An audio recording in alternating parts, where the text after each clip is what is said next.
La réalité que tout le monde évite de t'avouer, c'est que les plus grandes fortunes se forgent toujours à l'écart des regards. Les individus les plus redoutables, les plus puissants, les plus calculateurs ne cherchent jamais à attirer les lumières.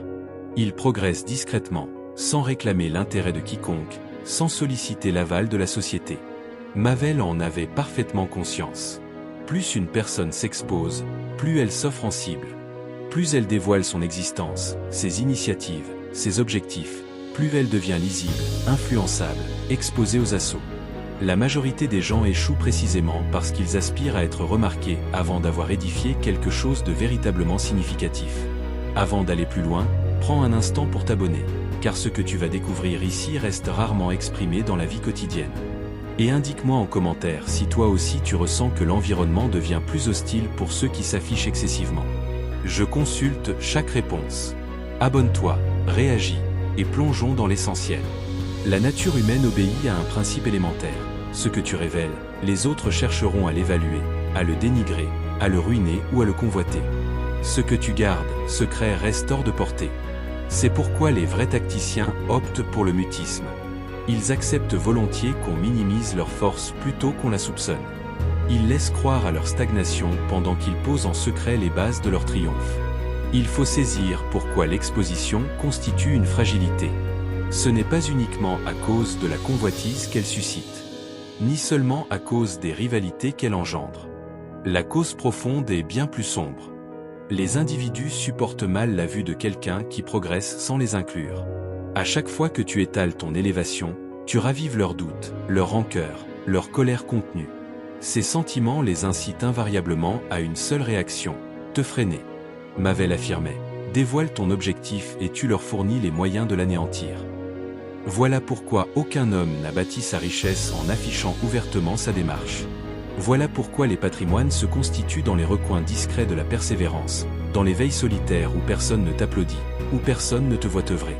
La société ne valorise pas l'ostentation, elle récompense la ruse. Et la ruse impose la confidentialité. Quand tu t'exposes, tu deviens un repère fixe dans la conscience collective.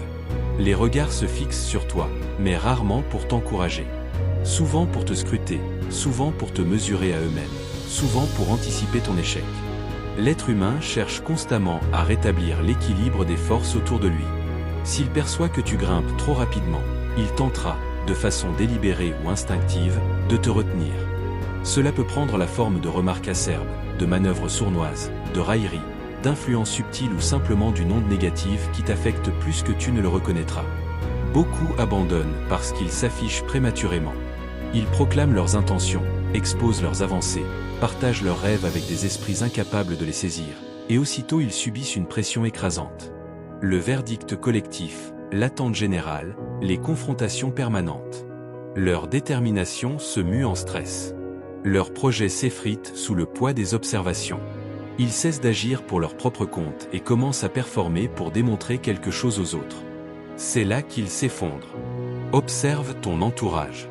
Ceux qui s'expriment le plus réalisent le moins. Ceux qui étalent leur quotidien tentent de masquer un manque intérieur. Ceux qui affichent sans cesse leurs aspirations n'ont pas encore forgé le tempérament requis pour les concrétiser. Car un individu réellement menaçant, réellement rigoureux, réellement résolu n'a rien à démontrer. Il œuvre, il amasse, il progresse, et il garde le silence. C'est cette retenue qui impose le respect, pas ses paroles. Il se produit quelque chose d'immensément fort lorsque tu choisis l'effacement. Tu accèdes à la liberté. Libre d'expérimenter, libre de trébucher, libre de recommencer sans subir de sentence. Tu préserves ton énergie, ton mental, ta direction. Tu empêches quiconque de s'immiscer dans ton cheminement. Et surtout, tu empêches l'entourage de repérer tes points vulnérables, car on ne peut frapper ce qui reste invisible. Les personnalités fortunées que tu connais ne représentent que l'écume de la richesse. Les véritables empires appartiennent à ceux dont les noms ne circulent jamais. Ceux qui manœuvrent discrètement les mécanismes du pouvoir. Ceux qui résident dans des demeures inaccessibles. Ceux qui placent leurs capitaux, édifient, capitalisent sans jamais rien publier.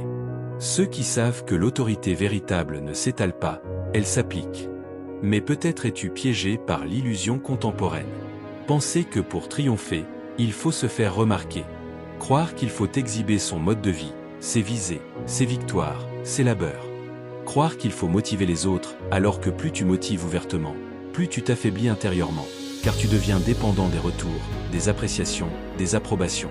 Tu te transformes en comédien, en marchandise, tu perds la maîtrise de ton propre parcours. Mavel t'aurait conseillé, ne sois jamais une proie évidente. Et une proie évidente, c'est quelqu'un qu'on peut observer à loisir. Le jour où tu optes pour l'effacement, tu redeviens imprévisible. Et l'imprévisibilité, dans l'exercice du pouvoir, constitue une arme terrifiante. Les autres ne peuvent plus devancer tes actions. Ils ne peuvent plus te jauger, te confronter, te ralentir. Tu deviens une silhouette. Pas un spectre fragile, mais une silhouette calculée, une présence insaisissable qui progresse tandis que les autres sommeillent. Tu n'auras jamais d'adversaire réel en restant discret. Seuls des rivaux fantasmés subsisteront, et ceux-là se vainquent facilement car ils n'existent que dans ta tête. La véritable bataille débute quand tu t'exposes trop. C'est alors que les offensives émergent, que les reproches surgissent, que les envieux s'activent. C'est alors que ton énergie se dilapide, car tu dois te justifier, te défendre, expliquer. Mais tant que tu demeures dans l'ombre, tu n'as rien à justifier. Rien à expliquer. Rien à démontrer. Tu ne fais qu'avancer. Tu désires accumuler de la richesse? Alors cesse de courir après les projecteurs. Privilégie plutôt la domination de soi. Cultive la rigueur discrète. Développe la patience tactique. Les grands tournants de l'existence s'opèrent toujours dans des espaces clos, à l'abri du tumulte extérieur. La fortune n'est pas un show, c'est une élaboration intérieure qui ne s'extériorise que lorsqu'elle est déjà inébranlable. Il existe une autre vérité psychologique à intégrer. Les gens répugnent à voir quelqu'un s'éloigner trop nettement de leurs conditions. Si tu étales tes progrès en termes de moyens, de rigueur, d'ambition, tu leur renvoies l'image de ce qu'ils ne parviennent pas à être. Ils le vivent comme une agression, et la nature humaine répond aux agressions. Ils tenteront de te ramener à leur niveau, non par cruauté pure, mais par mécanisme de préservation émotionnelle. Ainsi, l'exposition t'entraîne dans un conflit que tu n'as pas sollicité. Un conflit d'ego, de perception, de statut, un conflit superflu qui te vole temps et vitalité. Mavel t'aurait recommandé, évite le combat tant que tu peux l'emporter sans engager les hostilités. Rester discret, c'est triompher sans livrer bataille. Et puis, il y a le verdict permanent. Le monde actuel est obsédé par l'avis d'autrui. Chacun s'arroge le droit de te dicter ta conduite, tes choix, ta trajectoire. Pourtant, ceux qui critiquent le plus sont ceux qui avancent le moins. Ceux qui observent sont ceux qui stagnent. Ils déversent leur propre insuffisance sur toi. Et si tu t'exposes, tu deviens le support de leurs projections frustrées. Tu dois impérativement préserver ton cheminement. Érige ta fortune comme on élève une citadelle. Brique par brique, dans le calme absolu. Concentre-toi sur les gestes concrets, non sur l'apparence, sur la constance, non sur la reconnaissance, sur la tactique, non sur l'admiration. Et tu constateras un phénomène remarquable. Plus tu t'effaces, plus tu gagnes en force, car ton esprit s'affranchit des parasites. Tu entres dans un état de concentration pure où seul comptent tes choix, ta perspective, ton application. La richesse émergera alors comme une conséquence inévitable de cette focalisation totale. C'est pourquoi les personnalités exposées finissent par décliner. Elles cherchent à éblouir, à stupéfier, à récolter des acclamations. Dans cette course au feu, elles négligent ce qui forge vraiment un empire, le calme, la méditation, l'anticipation. Toi, emprunte une voie différente, celle des tacticiens, celle des esprits lucides, celle des individus qui ne traquent pas les lumières mais qui finissent par les attirer une fois leur puissance consolidée. L'ombre n'est pas un refuge de faiblesse, c'est un domaine de domination. C'est là que tu dois te rendre pour incarner ce que tu vises. Comprends que l'effacement n'équivaut pas à une retraite. Les faibles s'évanouissent pour fuir les regards. Les forts s'évanouissent pour devenir inaccessibles. Tu ne bâtis pas ta fortune en te dissimulant par crainte. Tu la bâtis en te dissimulant pour sauvegarder ce que tu édifies. Mavel savait que l'autorité suprême revient toujours à ceux qu'on ne voit pas arriver. Ceux qui scrutent sans se révéler. Ceux qui interviennent sans prévenir. Ceux qui progressent sans solliciter d'autorisation. Un individu exposé vit dans une prison, même dorée. On l'épie, on le commente, on le conteste. Sa marge de manœuvre rétrécit à chaque regard. Il devient captif de l'opinion, captif du verdict, captif de l'image qu'il projette. Et quand quelqu'un devient captif de son image, il ne peut plus se réinventer. Il reste figé dans ce que les autres exigent de lui. Il ne peut plus ajuster sa ligne, son cap ou ses priorités sans déclencher un tumulte qu'il n'est pas prêt à affronter. C'est pourquoi tant d'individus restent enlisés au même stade. Ils s'épuisent à entretenir une façade plutôt qu'à forger une substance. Toi, tu vas inverser la logique. Tu vas t'affranchir de tout cela. Tu vas adopter l'effacement comme une protection mentale, car plus personne ne pourra te cataloguer, deviner tes intentions, anticiper tes coups. C'est la posture la plus redoutable, celle qui effraie précisément parce qu'elle reste opaque. Quand tu t'effaces, ton mental se transforme. Tes réflexions gagnent en profondeur, tes choix en froideur, ta vision en netteté. Tu n'es plus perturbé par les affects extérieurs. Tu n'es plus influencé par les jugements étrangers. Tu commences à raisonner comme un souverain, même sans couronne. Tu commences à calculer comme un général, même sans troupe. C'est dans l'ombre que naissent les vrais commandeurs. Personne ne perçoit leur métamorphose jusqu'au jour où ils émergent et que tous s'interrogent sur leur provenance. Le monde révère ce qu'il ne déchiffre pas. Pour rester indéchiffrable, dissimule ton parcours. Laisse entrevoir uniquement les aboutissements, jamais les étapes. Laisse-les supposer que tu n'as rien accompli, que la chance seule t'a favorisé. Laisse-les élaborer leur théorie. Tant qu'ils ignorent ta recette, ils ne pourront jamais la saboter.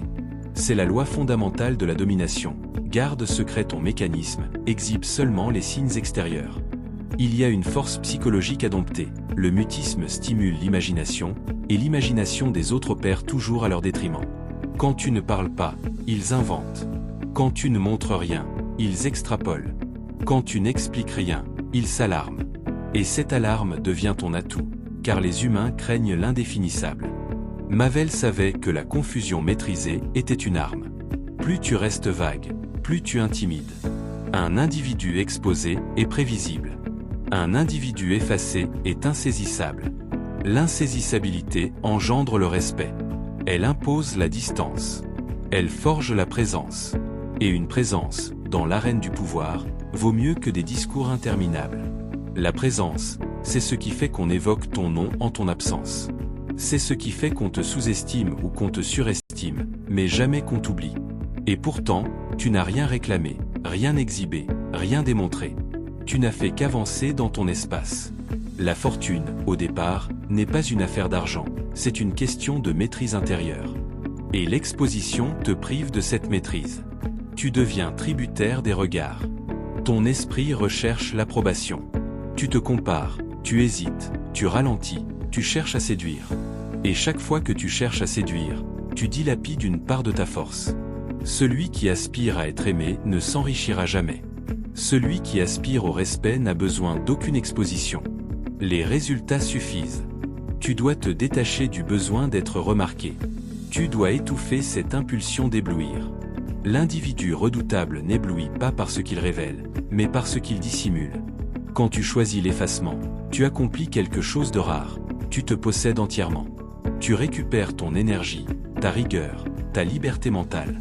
Et c'est cette liberté qui attire la fortune, car un esprit libre perçoit plus loin qu'un esprit surveillé. Imagine un lion captif. Il est imposant, splendide, puissant, mais il n'effraie personne. Pourquoi? Parce qu'on le voit, on le surveille, on l'expose. Sa force devient un divertissement. Mais un lion tapi dans les herbes hautes, silencieux, imprévisible, c'est lui le souverain, c'est lui qui commande, c'est lui que tous redoutent. Deviens ce lion-là. Pas celui qu'on admire de loin, mais celui qu'on ne détecte qu'au dernier instant. Il y a une autre raison pour laquelle l'exposition t'appauvrit. Elle génère des opposants, pas déclarés, mais latents. Des individus qui guettent la moindre faille, le moindre écart, la moindre erreur.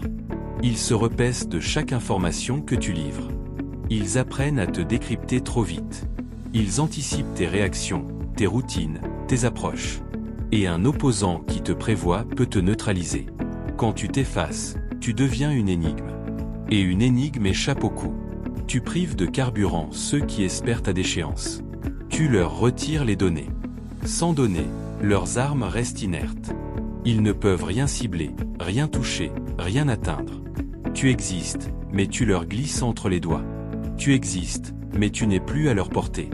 Un individu effacé n'entre jamais en rivalité, car personne ne sait exactement où il se tient ni ce qu'il entreprend. Il ne court pas la même épreuve que les autres. Il n'est pas jaugé, pas évalué, pas condamné. Il évolue dans une sphère psychologique distincte, la solitude calculée. Une solitude précieuse, car elle supprime les interférences. Elle clarifie tes buts, intensifie tes efforts, accélère tes progrès. Tu dois dompter cette solitude. Elle doit devenir ta source d'énergie. C'est dans le calme que tu apprendras à te connaître véritablement. C'est dans l'ombre que tu forgeras ton mental, ta constance, ton endurance, ta lucidité. C'est dans l'obscurité que tu apprendras à dominer tes impulsions, à peser tes résolutions, à prévoir les évolutions du monde. Et quand tu réapparaîtras dans la lumière, tu ne seras plus le même. L'exposition est une apparence de force. L'effacement est la force authentique. Ceux qui exhibent sont vulnérables. Ceux qui dissimulent sont redoutables. Ceux qui parlent sont creux. Ceux qui se taisent sont denses. Ceux qui se justifient cherchent l'assentiment. Ceux qui progressent sans s'expliquer détiennent déjà la maîtrise. Tu désires la richesse? Alors, retiens ceci.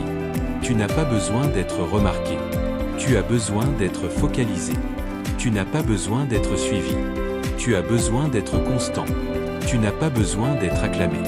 Tu as besoin d'être habité par ton but. Les acclamations viendront plus tard, une fois l'œuvre achevée, jamais avant. La vraie fortune se façonne pendant que personne ne t'observe. Elle se façonne dans des lieux tranquilles, dans des nuits où les autres se reposent, dans des matins où les autres se lamentent, dans des heures que personne ne relève. La fortune ne s'annonce jamais. Elle ne prévient personne. Elle surgit brutalement quand tu as accumulé suffisamment d'efforts discrets pour bouleverser ton existence d'un seul geste. Mais attention, l'effacement n'implique pas l'isolement absolu. Un tacticien n'est jamais totalement solitaire.